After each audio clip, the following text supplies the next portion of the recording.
যাই ঘটুক না কেন, আসল সত্যি কথা বলি যে চোর যখন ধরা পড়ে তখন চোর অন্যকে আক্রমণ করতে চায়। চোর যখন ধরা পড়ে তখন সে ভয় পেয়ে যায়, যে সে ধরা পড়ার ভয় পেয়ে যায়, তাই অন্যকে আক্রমণ করতে চায়। আর ঠাকুর ঘরে কে? আমি তো কলা খাই না। ঠাকুর ঘরে কে? আমি তো কলা খাই না। শস্যের মধ্যে ভূত থাকে, আর চোরের মন পুলিশ পুলিশ। এই পয়েন্টটা মাথায় রাখুন, তাহলে আপনি সব কিছুই আপনার কাছে জলের মতো পরিষ্কার হয়ে যাবে। তার কারণ আগেকার দিনে তো সিবিআই সিআইডি ছিল না, তখন ফেলুদা ছিল, জটায়ু ছিল, ব্যোমকেশ ছিল। ব্যোমকেশ, ফেলুদা, জটায়ু যখন কোনো কিছু তদন্ত করত, গোয়েন্দাগিরি করত, তারা এইসব ক্লু নিয়ে করত।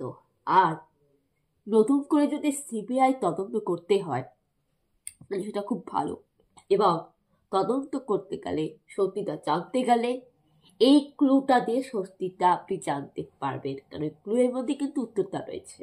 ঠাকুর ঘরে কে? আমি কলা খাই না। শস্যের মধ্যে ভূত, আর চোরের মন পুলিশ পুলিশ। এইখানে তো অপরাধীটা রয়েছে।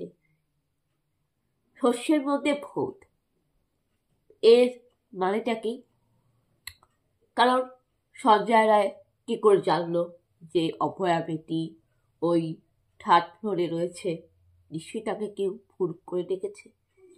আর অভয়ার বেটির সাথে তো 4-5 জন ছিল, তারা সব চলে গেল, তারপর সঞ্জয় রায় আসলো। আর ঘটনাটি আর্জি করের মধ্যেই ঘটেছে, তাহলে অপরাধী হসপিটালের কেউ। শস্যের মধ্যে ভূত, চোরের মন পুলিশ পুলিশ। এখন দেখি সবাই আন্দোলনে নামছে, সবাই বিচার চাই করছে। দেখবেন ওই আন্দোলনের ভিড়েও কিন্তু অপরাধী বিচার চাই করছে। চোরের মন পুলিশ পুলিশ মানে কি? চোরও তো মানুষের ভিড়ে দাঁড়িয়ে চিৎকার করে বলে চোর চোর চোর। আর ঠাকুর ঘরে কে? আমি কলা খাই না। আপনাকে কিছু বলা হচ্ছে না, কাউকে কিছু বলা হচ্ছে না, উল্টা গায়ে ফসকা পড়তেছে।